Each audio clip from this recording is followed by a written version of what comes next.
Good morning students. हमने अब तक अंकेक्षण की उत्पत्ति, अंकेक्षण के उद्देश्य, लक्षण, ये सभी हम पढ़ चुके हैं। मैं आज आपको इस वीडियो में थोड़ा सा अंकेक्षण की टर्म्स के बारे में थोड़ा सा मैं क्लियर करना चाहती हूँ, ताकि आगे आप जब इसके बारे में पढ़ें तो आपको अच्छे से चीज़ समझ में आ जाए। अंकेक्षण और अंकेक्षक शब्द आपने जब इसकी उत्पत्ति के बारे में बताया था तो मैंने आपको बताया था, लेकिन फिर भी एक बार और थोड़ा सा क्लियर कर लें इसको। हिंदी में अंकेक्षण और अंकेक्षक, अंकेक्षण ऑडिट कहलाता है और अंकेक्षक ऑडिटर। अंकेक्षण वह प्रक्रिया है जिसमें कि अंकेक्षक के द्वारा खातों की जांच की जाती है, जबकि अंकेक्षक वह इंडिपेंडेंट व्यक्ति है जो सभी खातों की जांच करता है। हम उदाहरण लें और ये देखें कि एक व्यक्ति जिसकी किताबों की दुकान है, उसने अपना सारा काम किसी एक व्यक्ति को दे रखा है। अब उस काम में आप जानते हैं परचेज़ भी होगा, सेल्स होगा, गुड्स होगा, कैश होगा, स्टॉक होगा।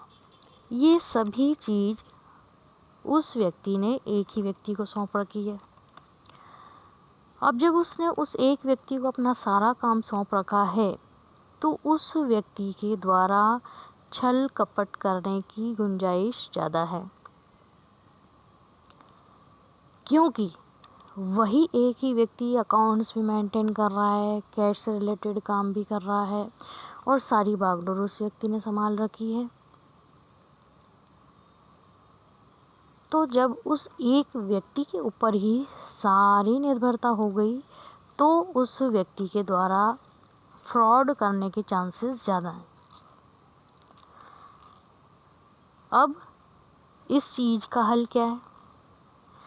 इस चीज़ का हल ये है कि उस ऑनर के द्वारा एक अलग से इंडिपेंडेंट व्यक्ति को नियुक्त किया जाए जो उसके समस्त खातों की जांच करे, निष्पक्ष रूप से जांच करे, उन समस्त खातों की निष्पक्ष रूप से जांच करे और ये बताए कि जो भी लेखे रखे गए हैं वो सही है या नहीं।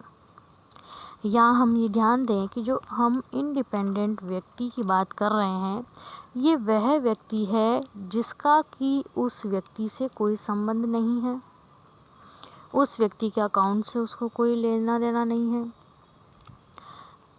क्योंकि जब उस व्यक्ति का उससे कोई संबंध ना हो और कुछ चीज़ नहीं है तो तभी वह व्यक्ति उसके खातों की निष्पक्ष जांच कर सकता है। हम अगर एक और उदाहरण लें तो हम ये देखें, हमने कंपनी अकाउंट्स पढ़ा है। एक कंपनी का निर्माण शेयर्स से होता है, उसकी कैपिटल किस रूप में? शेयर्स के रूप में आती है। शेयर्स जो हैं वो शेयर होल्डर्स के द्वारा खरीदे जाते हैं। अब शेयर होल्डर्स बहुत सारे होते हैं।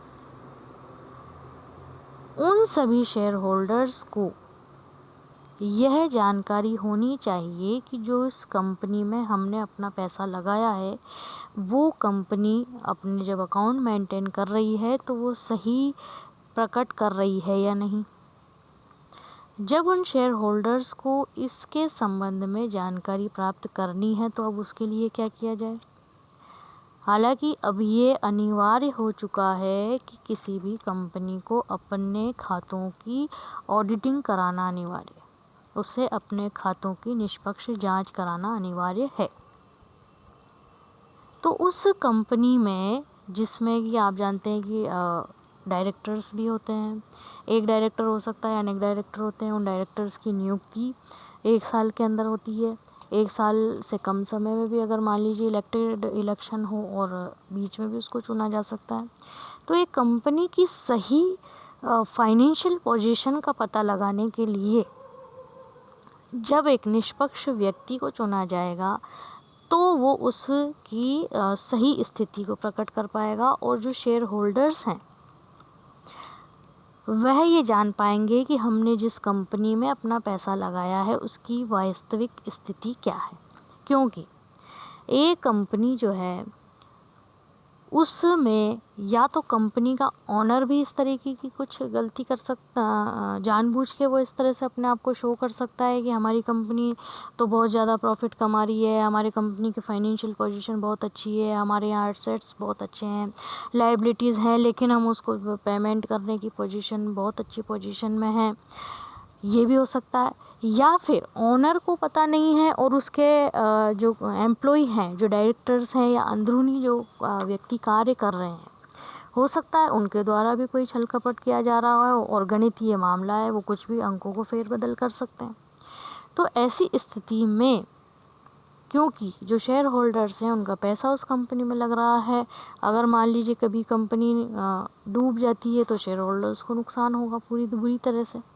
तो उनकी सही फाइनेंशियल पोजीशन का पता लगाने के लिए एक इंडिपेंडेंट व्यक्ति को, एक निष्पक्ष व्यक्ति को चुना जाएगा और वह निष्पक्ष व्यक्ति उस कंपनी के समस्त खातों की या समस्त जो भी उसके फाइनेंशियल स्टेटमेंट रखे गए हैं उनकी वह जांच निष्पक्ष रूप से करेगा और वह अपनी रिपोर्ट निष्पक्ष रूप से प्रस्तुत करेगा।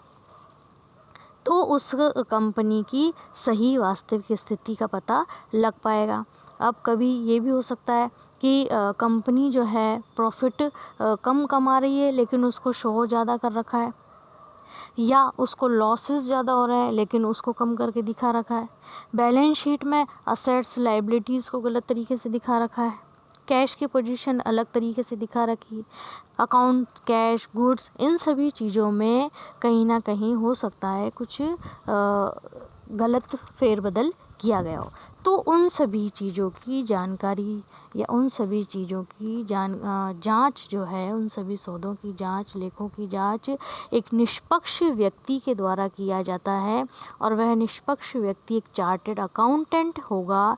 अच्छा, एक चीज़ और है कि ये जो कंपनीज़ हैं, बड़ी बड़ी कंपनीज़ हैं, वो अपने कंपनी में कई चार्टर्ड अकाउंटेंट को भी नियुक्त करती है, लेकिन वह चार्टर्ड अकाउंटेंट उस कंपनी की जांच नहीं कर सकता है। उसकी जांच के लिए अलग से ही व्यक्ति को, चार्टर्ड अकाउंटेंट को नियुक्त किया जाएगा और वह उसके द्वारा जो रिपोर्ट दी जाएगी वही मान्य होगी, और दूसरी कोई रिपोर्ट मान्य किसी और व्यक्ति के द्वारा दी गई हो तो वह मान्य नहीं होगी।